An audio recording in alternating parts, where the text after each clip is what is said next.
Okay, for today's lesson, we have the GIT, the gastrointestinal tract physiology. So, as we start our discussion, we have to know the layers of the GIT, which are the mucosa, submucosa, muscularis externa, and we have your serosa. So, the different control of the GIT function composed of the neural control and the hormonal control. When we say neural control, these are the innervations of the GIT. We have the intrinsic and we have the extrinsic. And in intrinsic, we have the enteric nervous system and composing the little brain of the gut. So when we say little brain of the gut,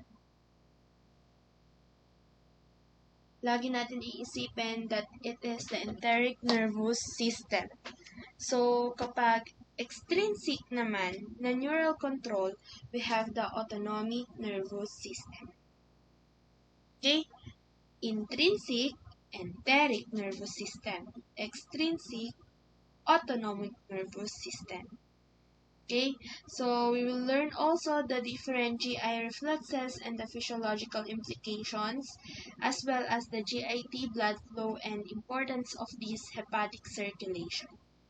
So let's start the four major digestive functions of the GIT. First is the motility. So, motility of the esophagus and its sphincter is controlled by what? Your vagal control. Okay? So, your upper esophagus is skeletal muscularis adjacent to the base of the tongue. And we have a little side notes here that the lower esophagus is a smooth muscle layer. So, anong pagkakaiba ng upper esophagus at lower esophagus? It's that the upper esophagus is skeletal, muscularis, and ang lower esophagus is smooth muscle layer. Okay? So, balik tayo. When we say motility of the GIT, it is controlled by your vagal control. Okay, vagus, cranial nerve number 10. So the clinical correlates of this motility is we have your achalasia and your heartburn. The storage, mixing, and emptying functions of the stomach, gastric and duodenal factors affecting gastric emptying, gastric slow waves and contractions, and we have the hunger pangs. Take note, the hunger pangs. It is the hunger contractions. So, saan natin siya makikitang function ng GIT? It's the motility. Okay? The peristaltic and segmentation function of the small intestine is intestine and its interdigestive motility. Okay, so ang stomach daw here is a temporary storage. Okay? And the mixing and propulsive movement of the colon, the storage function of the colon, and defecation and the defecation reflex. So, take note natin that peristaltic and segmenting function is controlled by what? Your small intestine. Or makikita natin yan sa small intestine. And the mixing and propulsive movements, saan naman siya? Sa colon. Okay? As well as the temporary storage function. Okay? And as well as the defecation reflex. Okay? Next major function of the GIT is the secretion. So, in your secretion, we have the salivary secretion And ang makakorrelate natin dyan disease is the xerostomia. We can see this xerostomia saan? Sa Sjogren's syndrome. Okay? So, gastric secretion and regulation, we have the endocrine function and paracrine secretions of the stomach. So, ano nilalabas niya? It's your gastrin, somatostatin, and as well as your different physiologic acid secretion. Just for example, your HCl. Okay? Clinical correlates, we have your GERD, your PUD, and your gastric outlet obstruction, most commonly seen in your neonate. So, the pancreatic and biliary secretion, we have the endocrine and exocrine. Kanina, if it's gastric secretion, we have your endocrine and paracrine. Endocrine and paracrine. Okay? Pero kapag pancreatic naman, we have your endocrine at exocrine function. Okay? The function of the bile, interhepatic circulation of the bile, dito natin makikita sa secretion function of the GIT. The clinical correlates are the pancreatic disorder, gallstones, or your choledocystitis, mga ganyan. Okay? So, intestinal secretions and the regulation, we have secretion from your Brunner's gland and secretions from your crypts of Lieberkühn.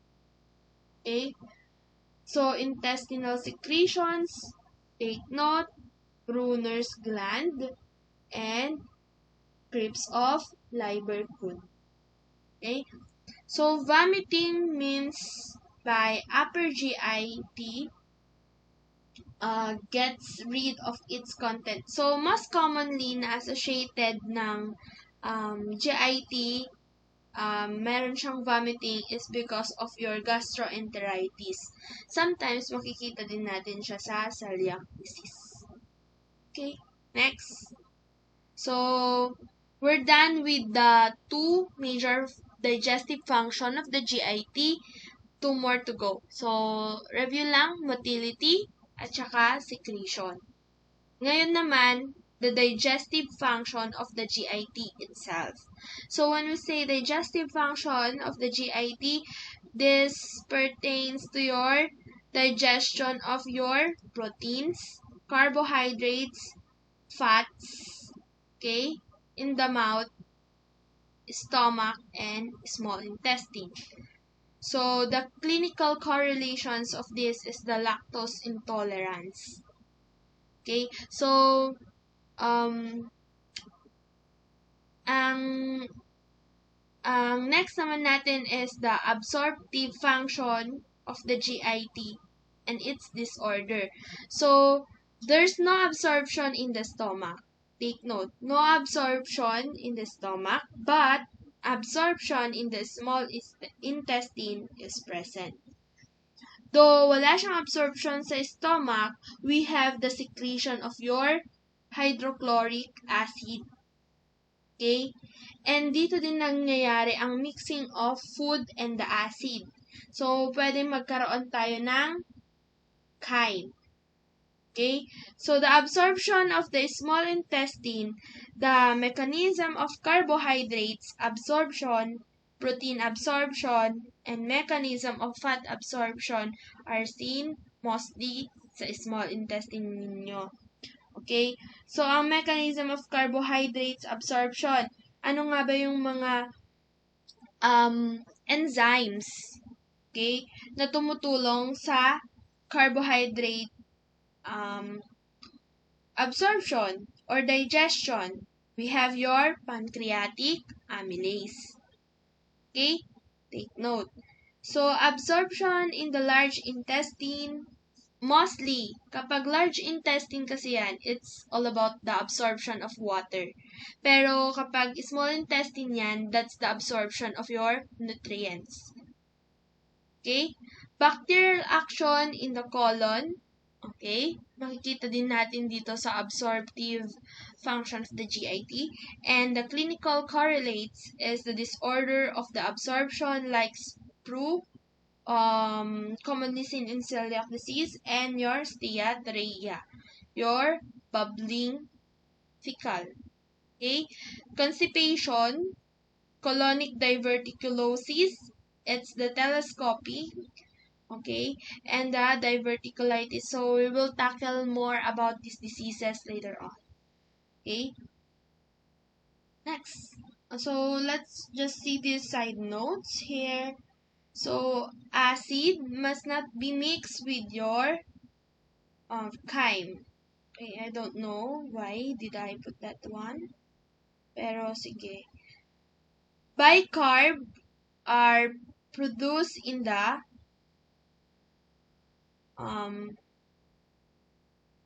bicarb are seen in pancreatic alkalinic secretion for neutralizer. Okay? Eto, take note this. Duodenum, pyloric region are the location of your PUD. Okay? Mostly duodenum and pyloric region are the location of your PUD.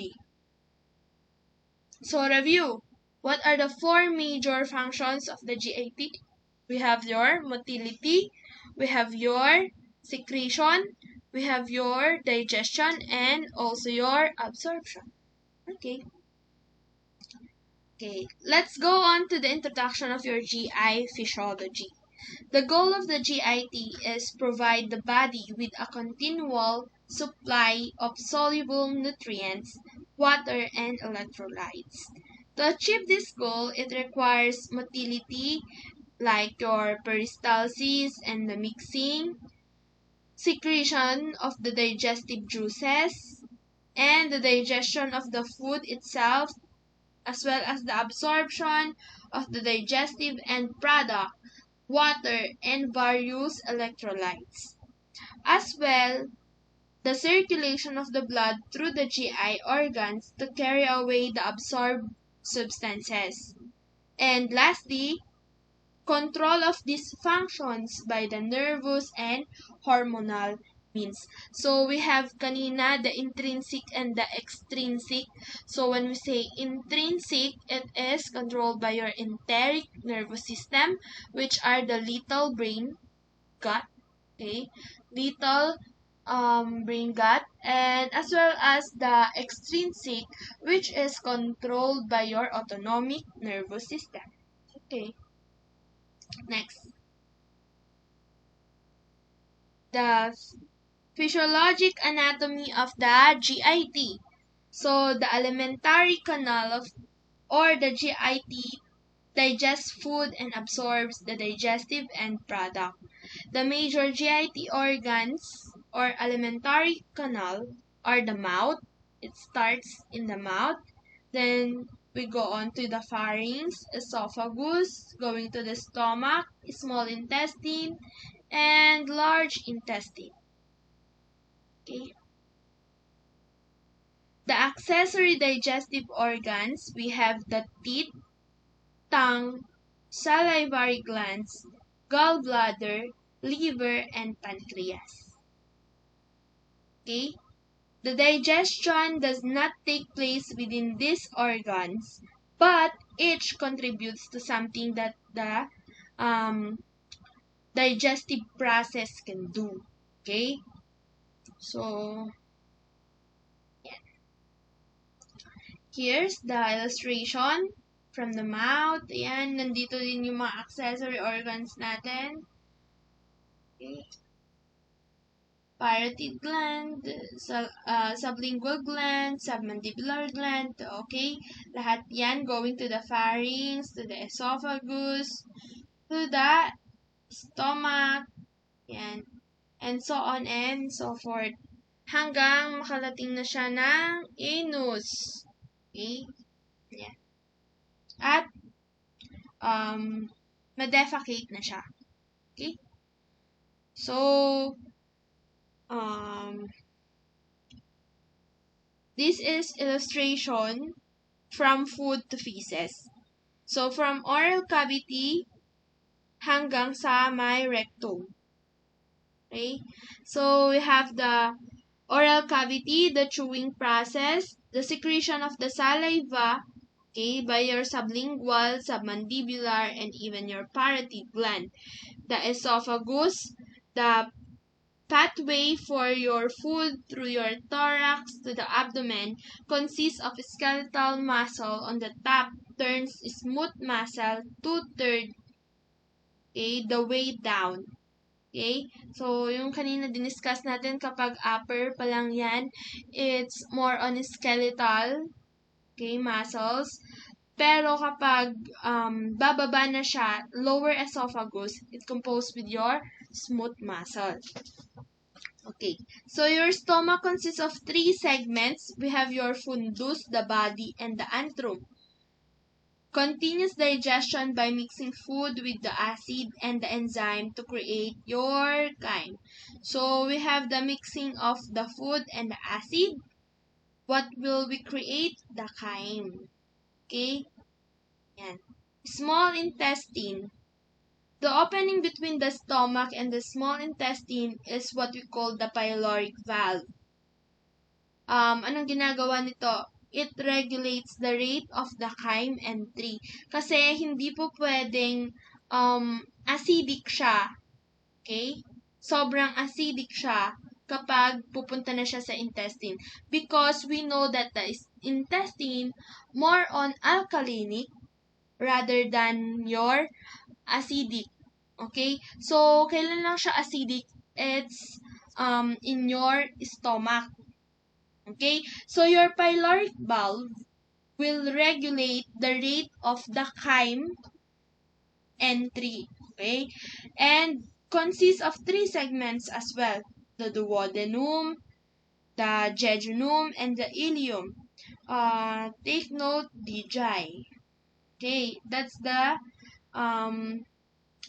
path. D for duodenum, J for jejunum, I for ileum. DJ. Okay, most digestion and absorption takes place in your small intestine by the intestinal enzymes and secretions from your pancreas and liver. This is the accessory organ also for your digestion because they produce enzymes for digestion. Okay, just like your pancreatic amylase, and so on and so forth. Okay, so the large intestine has a capacity of 1.5 liter of chyme passes into the large intestine per day.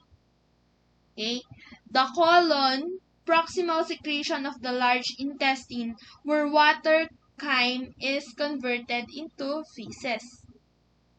Okay, the rectum is now the terminal secretion of the large intestine, and the distension of the rectum initiates defecation reflex. Yun yung the urge to defecate, okay, which is under your voluntary control. Take note ha, okay, voluntary control. When we say voluntary control, kaya mong pigilan if ever you are you want to defecate. Okay? Kaya mong pigilan. That's the term voluntary control. Pero when we say kasi involuntary, it pertains to the function of the heart, which heartbeat, hindi naman natin makokontrol kung paano pumitik ang puso. Ayan, di ba? So, sa inyong defecation reflex sa rectum, we can control that one because it is a voluntary control. Under a voluntary control. Okay? Kaya napipigilan din natin kapag, example, nasa labas ka at you want to defecate, okay, napipigilan mo pa rin siya. Okay? Hanggang sa time na makapunta ka na sa comfort room. Okay? So, from the esophagus to the anal canal, the walls of the GIT have some four tunics. Okay? Take note. From the lumen outward, they are mucosa, consists of epithelium, that's the outer part, the lamina propria or propria, okay, and then the muscularis mucosa. Then we have your submucosa and the muscularis externa, consists of circular muscle layer and your longitudinal muscle layer. Okay? Okay. So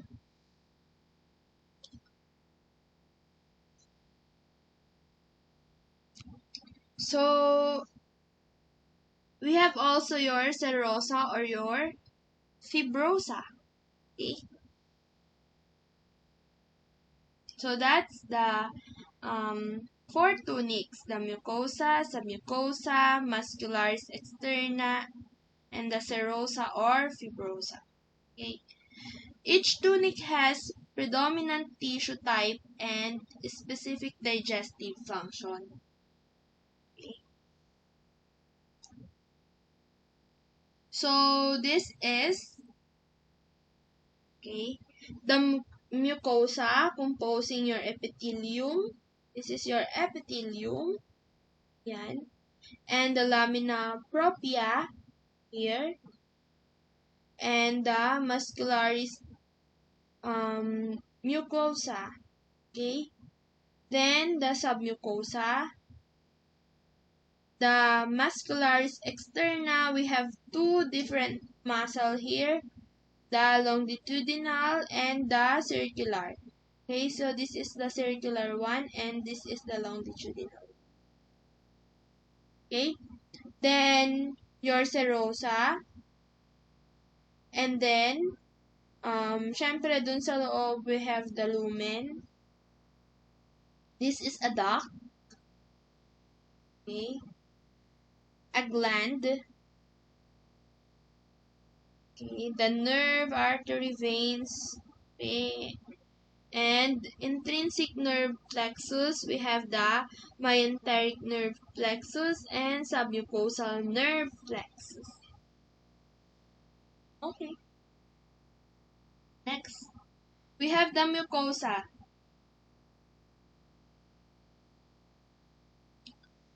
Mucosa, the innermost layer, faces the lumen or in contact with the GIT content. Moist epithelial layer lines the lumen of the alimentary canal. Its major functions are secretion of mucus, enzyme, hormones, absorption of end product of digestion, and consists of three sublayers. We have the epithelium. It is stratified squamous epithelial cells above the stomach, but columnar epithelial cells in the stomach and intestine. So, you have to go back with your histology, okay, if ever hindi nyo pa alam kung anong pagkakaiba nito. Okay? So, lamina propria, loose connective tissue, okay, your lymphatic, okay, and muscularis mucosa as well. Next one, we have your submucosa. The dense connective tissue contains your blood vessels, lymphatic vessels. Dito po, mostly talaga ang lymphatic vessels nakikita, and also your lymph nodes. The glands, the esophagus, esophageal gland proper, and the duodenum, which is your Brunner's gland. Other glands are in mucosa. Okay, submucosal nerve plexus, we have your Meissner's plexus, and its juncture with your circular muscle layer. So, saan natin makikita ang Meissner's plexus? It's in your submucosa. Next. Muscularis externa, responsible for your segmentation and peristaltic movement of food content through your GIT. Smooth muscle cell layer produce local movements of GIT. The inner circular layer contractions narrow the diameter of the lumen, thicker and has more gap junction than the longitudinal. More powerful in exerting contractile forces on the contents of the GIT. Your outer longitudinal layer contractions shorten a particular segment of the GIT. And the oblique layer, we have the third layer in the inner part of the stomach only, absent in intestines and esophagus. Take note of that. What part? In the inner part of the stomach only. We can see the oblique layer. Then, contractions of these layers move through the tract, pulverize and mix in the food with the GI secretions, and contains the myenteric nerve plexus or our back plexus. So, kanina, anong nakikita natin sa submucosa? It's your Meissner's plexus. Okay? But in your muscularis externa, we have your myenteric nerve plexus or the Auerbach's plexus. Bahala kayo kung anong gusto nyong pag-breakfast. Okay? Auerbach or back plexus. Okay? It's located between the circular and longitudinal muscles. So last we have the serosa or the serous of the fibrous layer. The outermost protective layer of the GIT wall. Okay, the fibrous layer formed by the CT or your connective tissue in the pharynx and esophagus. Serous layer formed in your connective tissue and mesoepithelial cells in the stomach and intestine. And is a continuation of your peritoneal membrane or membrane lining the abdominal cavity. Okay. So this is the illustration of that GIT.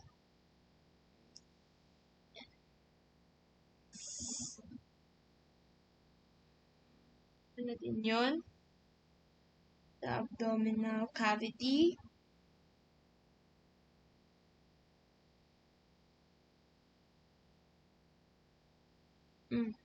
Tignan nyo dyan. Yung mga nandito. Yan. Okay, next. Next, we move on to your smooth muscle of the GIT. So, two types of smooth muscle. We have the single unit and your multi-unit. Single unit or unitary type, or we have also the multi-unit type. So, in single unit, contract spontaneously in the absence of neural or hormonal influence, but in response to what we call your stretch. Okay, we're talking about smooth muscle here. Okay, cells are electrically coupled via gap junction, and predominant type of muscles in the GIT is what we call your single unit, mostly in the stomach and intestine. Your multi-unit type do not contract, okay, take note, do not contract in response to stretch without neural input. So it needs neural control for in order for it to contract. few in the gap junction, and mostly saan sa esophagus at gallbladder. Take note, single unit mostly saan sa stomach and intestine. Multi-unit mostly sa esophagus and gallbladder. Next, let's take a look lang this. Okay. Visceral, single unit smooth muscle, multi-unit smooth muscle.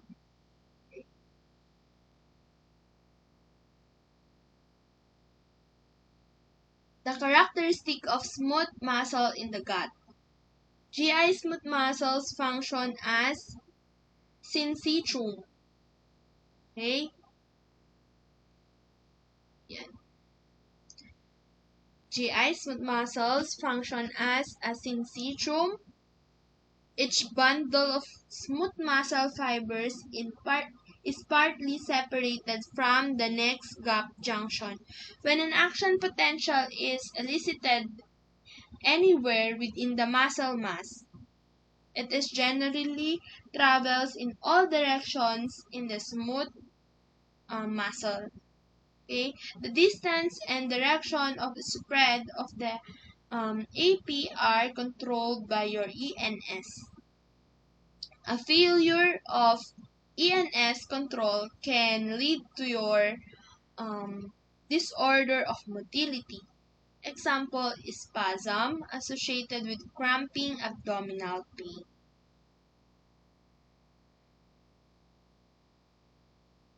Next, take note of this. The types of the smooth muscle contraction we have your phasic contraction. So this is a periodic contractions followed by relaxation, evoked by an action potential. This is has a frequency number of action potentials grade the degree and duration of contraction.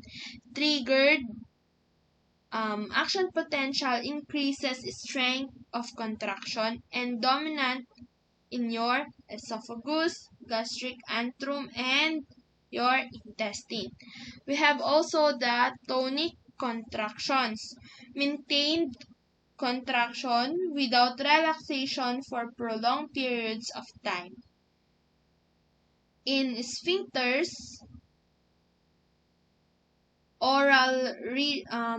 what's this? It's a region of the stomach, okay, not associated with slow waves. So in your LES or lower esophageal sphincter, we have stronger contractions than in your pyloric region. Okay? So phasic contraction, periodic contraction, followed by a relaxation. Kapag tonic contraction naman, maintained contraction without relaxation. Okay?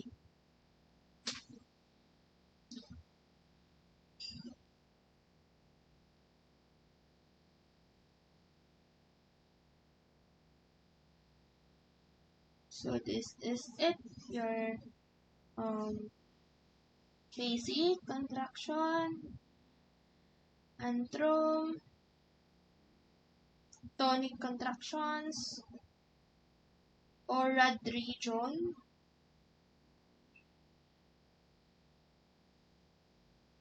So illustration of your relaxation, force, and contraction. We have physically active and we have your tonic, okay, contractions. Sphincters always contract. Okay? Kapag hindi yan nag-contract, may something abnormal going on. GI, smooth muscle, electrophysiology and contraction. The resting membrane potential, negative 40 to negative 65 MV. Okay.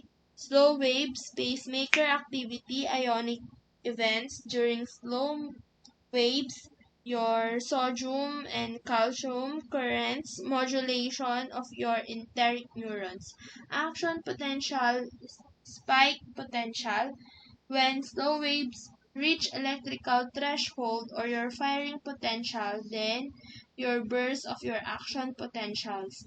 Rising phase is carried by your sodium and calcium ions through your calcium sodium channels and voltage gated channel calcium channel, and falling phases repolarization in is due to your potassium efflux. Slow waves of the smooth muscle contraction. So, slow undulating change of your resting membrane potential. Slow waves are regular changes in smooth muscle produced by interstitial cells of Cajal. Okay, take note. Okay, slow waves are regulated, okay, or regular changes. Slow waves are regular changes in smooth muscle, okay, produced by your interstitial cells of Cajal, your pacemaker ICC. Okay? Responsible for triggering the action potential in your GI. They do not cause smooth muscle contraction unless they reach a threshold and cause action potentials. Okay? They propagate along the GI tract.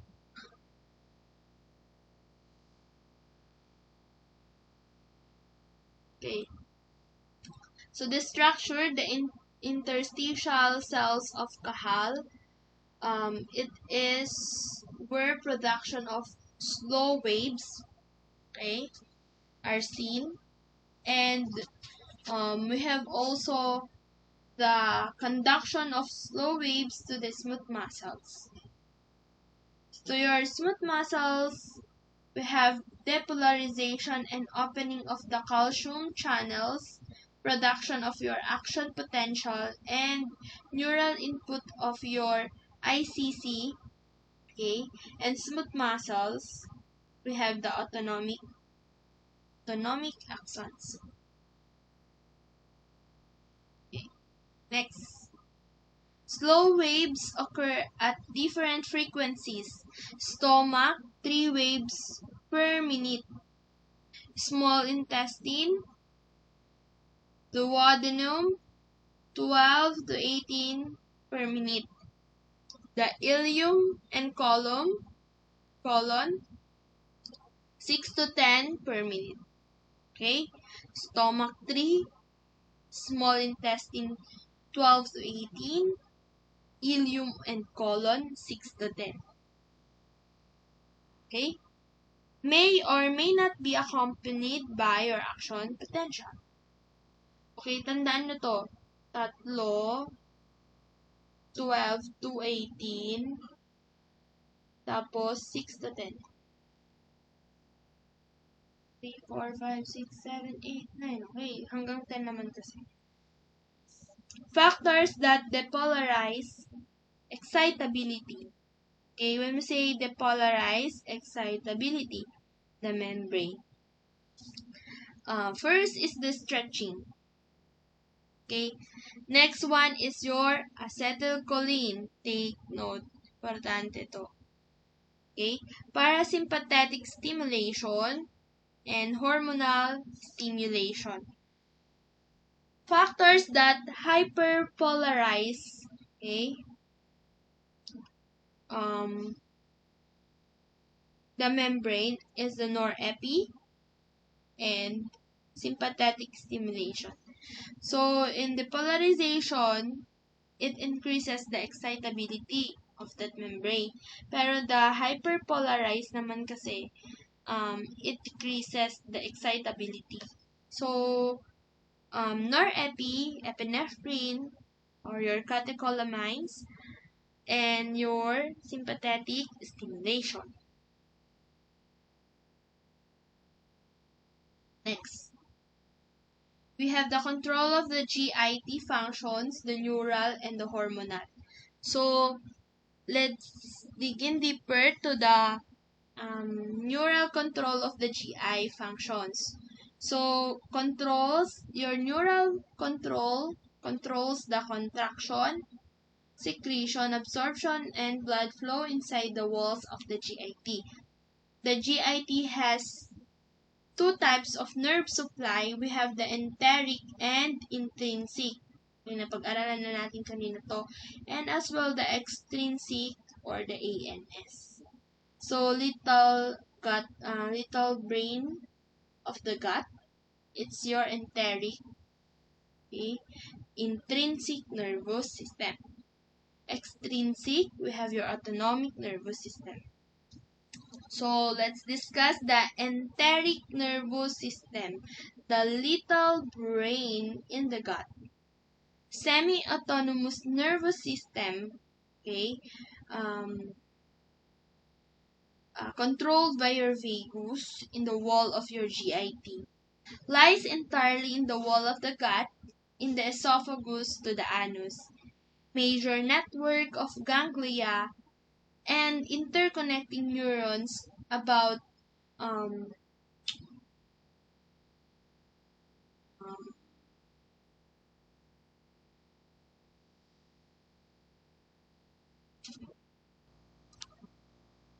about millions of your neurons. Okay? Important in controlling your GI movements and secretion. Is composed mainly of your two plexuses. We have your myenteric plexus or our back plexus, okay, plexus, and submucosal plexus, we have your Meissner's plexus. So natin ulit makikita ang our back plexus. It's in your muscularis externa. Okay? Submucosa kasi si Meissner's. Okay? They are both your autonomics.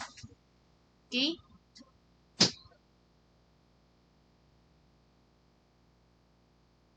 Okay. Let's dig in deeper of your myenteric. Our back plexus controls the motor and the motility. Okay? Outer plexus lies between the longitudinal and circular muscle layers. Between longitudinal and circular muscle layer. It controls gastrointestinal motilities. Okay?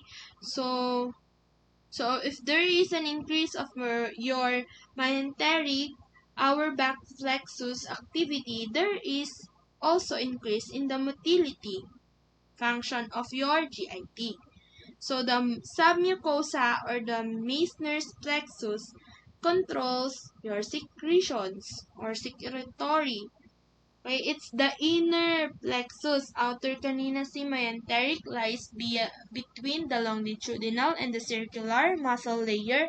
Now, in your submucosal or your Meissner's plexus, functions regulation of the GI secretions and the local blood flow. The submucosa Meissner's plexus increase in secretion and blood flow if there is an increase also of this plexus. Okay, stimulation by the parasympathetic and sympathetic system can greatly enhance or inhibit the GI functions respectively. Types of neurotransmitters secreted by your enteric neurons. The different neurotransmitters released by the nerve endings of different types of enteric neurons are mixture of excitatory and inhibitory agents. Common, your acetylcholine most often excites your gastrointestinal activity, and your norepinephrine almost always inhibits the gastrointestinal activity. Other are your action, your ATP, okay, adenosine triphosphate, your serotonin, CKK, cholecystokinin po yan, substance P, and bombesin or your peptide. Okay? Dopamine, your vasoinhibitory, your somatostatin, your leukephallin, and your methecyphalin. More specified po sila for pain. Okay? Yan na. Okay, let's start with the first disease. Okay, your congenital aganglionic megacolon or your Hirschsprung's disease. Okay, megacolon. Okay, common cause of the lower intestinal obstruction in the neonates. Lower intestinal obstruction in your neonates. Characterized by the absence of the ganglionic cells. So there is absence of your ganglionic cells in the large bowel. So may kanta dyan, specifically with your Hirschsprung's disease, from my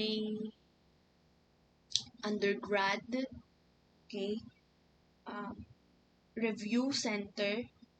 Ang turo nila is Hirschsprung's disease, megacolon, aganglionic, okay, aganglionic because of the absence of ganglion cells, and ribbon-like stool. Okay, so Hirschsprung's disease, megacolon, aganglionic, ribbon-like stool. Okay, so though they have a big colon, but it is obstructed because of absence of ganglionic cells in the large bowel. Okay, so leading to the functional obstructions and colonic dilation of proximal to the affected segment. Dilatation may achieve large sizes such as 15 to 20 cm. So imagine kung gaano kalaki, okay, yung intestine nung neonate or batang yan. Okay? Histologically, there is absence of anong ganglionic cell kaya? Okay.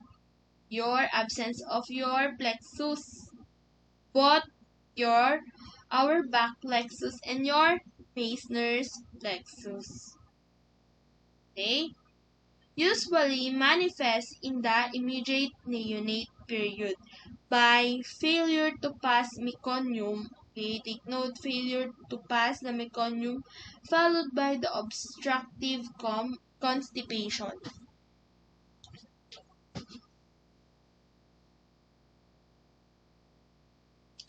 So,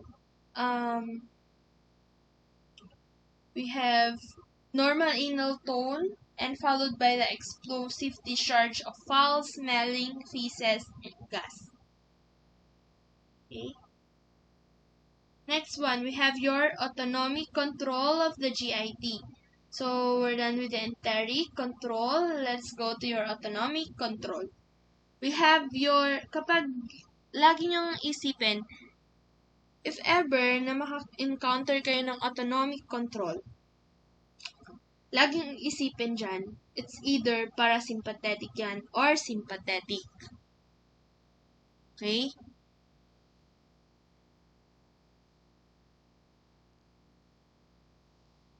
Okay. So, if that is parasympathetic innervation, stimulation of your parasympathetic general increases in activity of your ENS, enhances the activity of most GI functions, including increase in secretion, motility, and blood flow. But if it's in your sympathetic innervation, it's the Stimulation of sympathetic inhibits, okay, take note, inhibits the activity of your ENS and local blood flow. It inhibits the GI activity.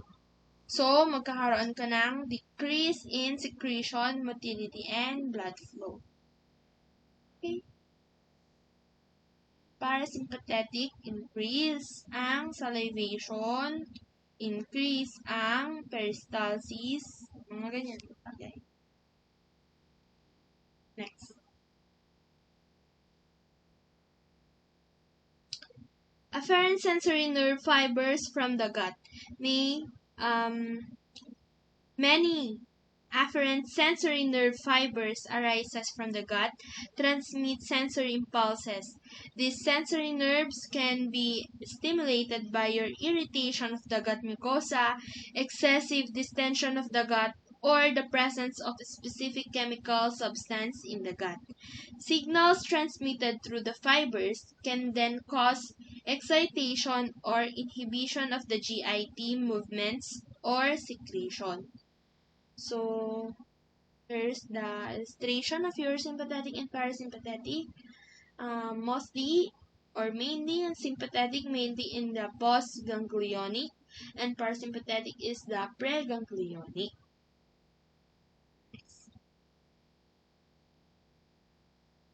Your neurotransmitter of the ANS, your cholinergic synapses includes your nicotinic, okay, nicotinic blocked by your curare, yan, and muscarinic blocked by your atropine. Take note. Cholinergic synapses, nicotinic blocked by your curare, muscarinic blocked by your atropine. Response of the GI organs to your ENS. So, parasympathetic versus your sympathetic response.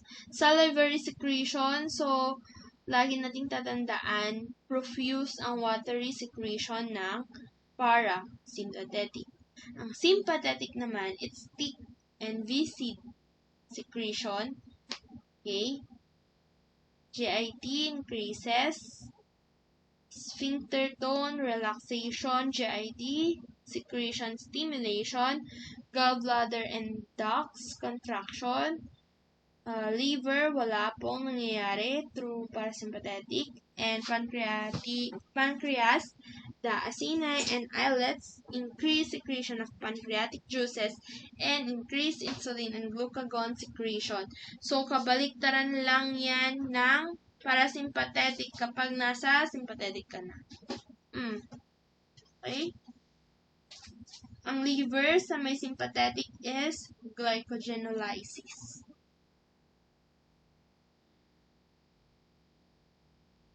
Next. The gastrointestinal reflex. The anatomical arrangement of your ENS and its connections with the ANS supports three types of GIT reflex. Okay? Essential to your gastrointestinal control. The three types of reflex are reflexes integrated entirely with the gut walls, ENS, reflexes from the gut, prevertebral sympathetic ganglia, and then back to the GIT. Reflexes from the gut to spinal cord or the brain stem, and then back to the GIT. Back to the GIT. That's the gastrointestinal reflex. Okay, three types of reflex. Reflex integrated to your integrated entirely within your gut of your ENS, reflexes from the gut prevertebral, sympathetic ganglia, then back to the GIT, and reflexes gut to spinal cord or brainstem, then back to GIT. Okay, take note, gut walls of ENS, prevertebral sympathetic ganglia, okay, and then your spinal cord and brain system. Take note of that. Okay, next. Reflexes integrated within the gut of your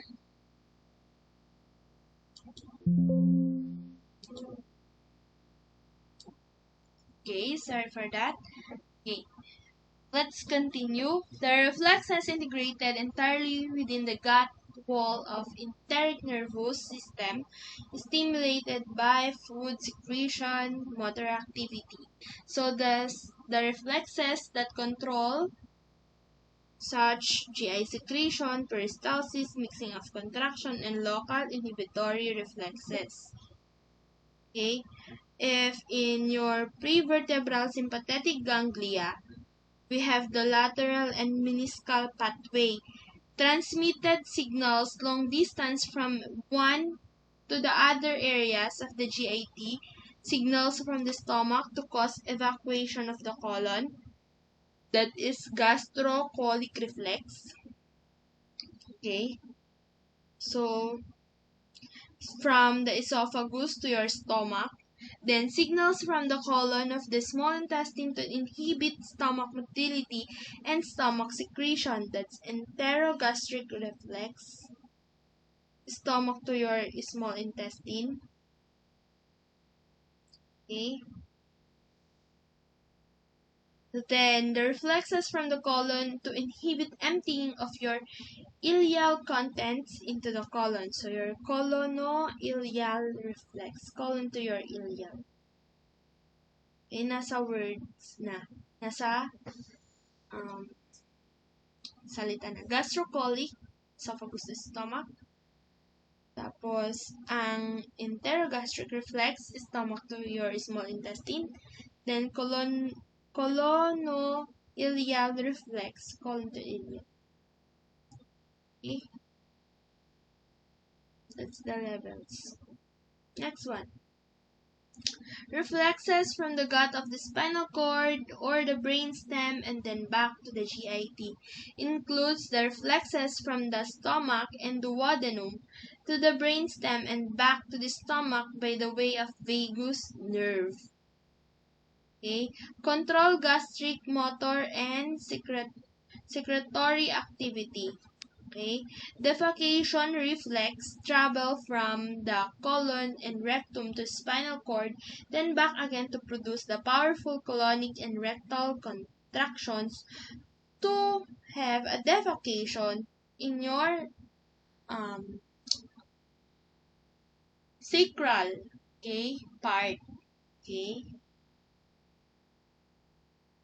Next po. Your hormonal control of your GI function. Most important hormones in your GIT is your gastrin, cholecystokinin, secretin in your gallbladder, gastric inhibitory peptide, and your mutilin. Okay, take note of that. 5. Gastrin, cholecystokinin, secretin, gastric inhibitory peptide, and mutilin. Now, let's go to your gastrin. So, isayin natin. Secreted G cells of the antrum of the stomach. Stimulates for gastrin secretion. Distension of the stomach, protein products, and gastric releasing peptide released by the nerves of the gastric mucosa during vagal stimulation. The action: stimulation of your gastric acid secretion, stimulation of the growth of your gastric mucosa.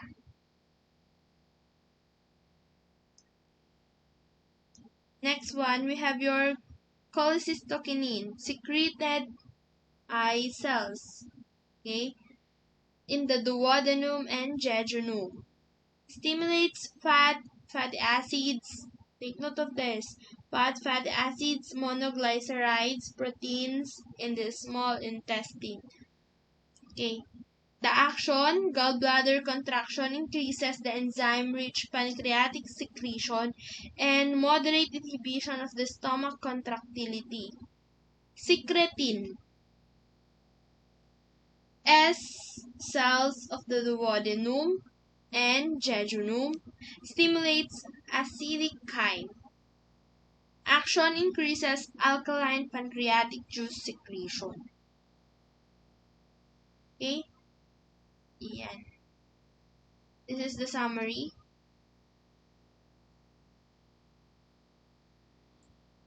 Yan.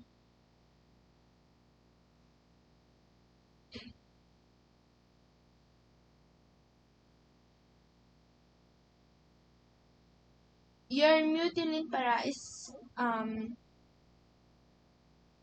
in your upper duodenum, stimulated by your fasting, and it increases the GI motility, interdigestive bioelectric complexes every 90 minutes in fasted person.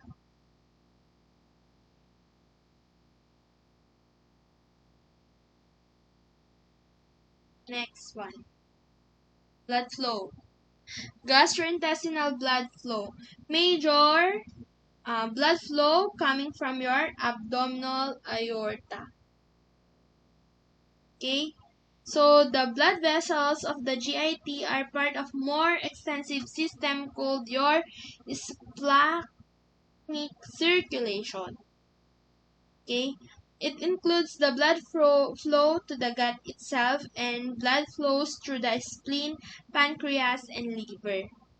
Then the arterial blood supply to the gut is by celiac artery, superior mesenteric artery, inferior mesenteric artery. So in your celiac artery, to the stomach, liver, pancreas, and spleen, or your foregut. Okay? Stomach, liver, pancreas, and your spleen. Superior mesenteric artery, mostly to the small intestine, part of large intestine. Okay, take note natin yan. Foregut, stomach, liver, pancreas, spleen. Your inferior mesenteric artery to large intestines, your hindgut. Hindgut. Okay?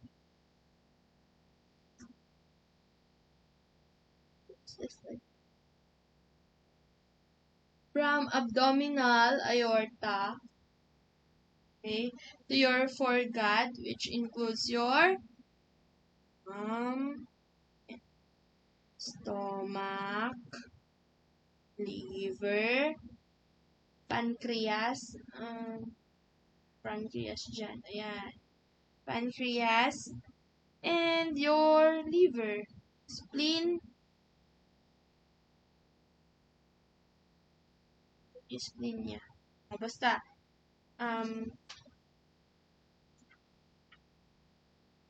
the stomach, liver, pancreas, and spleen.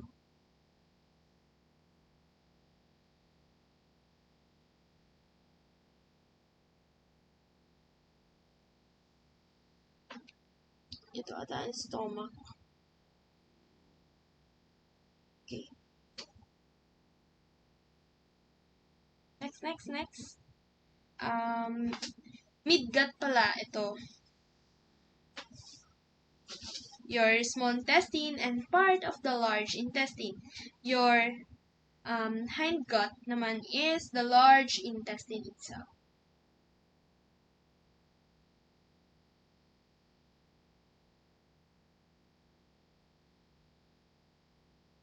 Okay. Your hepatic circulation. Bakit importante ang hepatic circulation? Because the blood that courses to the gut, spleen, and pancreas flows immediately into the liver by the way of your hepatic portal vein. Okay? So, your hepatic circulation came from your celiac trunk. And the duct of the liver is what we call your bile duct. Bile duct is the duct of the liver. In your liver, passes through the minute liver sinusoids. Okay? sinusoids finally leaves the liver by the way of hepatic veins. Okay, so we have portal triad here. Okay, and the function of your hepatic circulation allows the liver sinusoids to remove bacteria and other particulate matter that might enter the blood from the GIT. They prevent transport of potential harmful agents in remainder to the body. Okay, so what removes that one? Your Kauffer cells. Okay, that lines in your hepatic sinusoids. Hence, the liver serves as a filter of blood from the GIT and rest of the body. Then, it also delivers nutrient-rich venous blood to the liver for metabolic process and storage. So, your blood flow is important to your periphery. Okay? So, and your liver, okay, it is the site for your metabolism of the different drugs. Okay, oral drugs especially. Okay, so napaka-importante siya. Okay, your hepatic circulation. So this is the illustration of your hepatic circulation. Okay, yan. So that ends the part of part 1 of our GIT.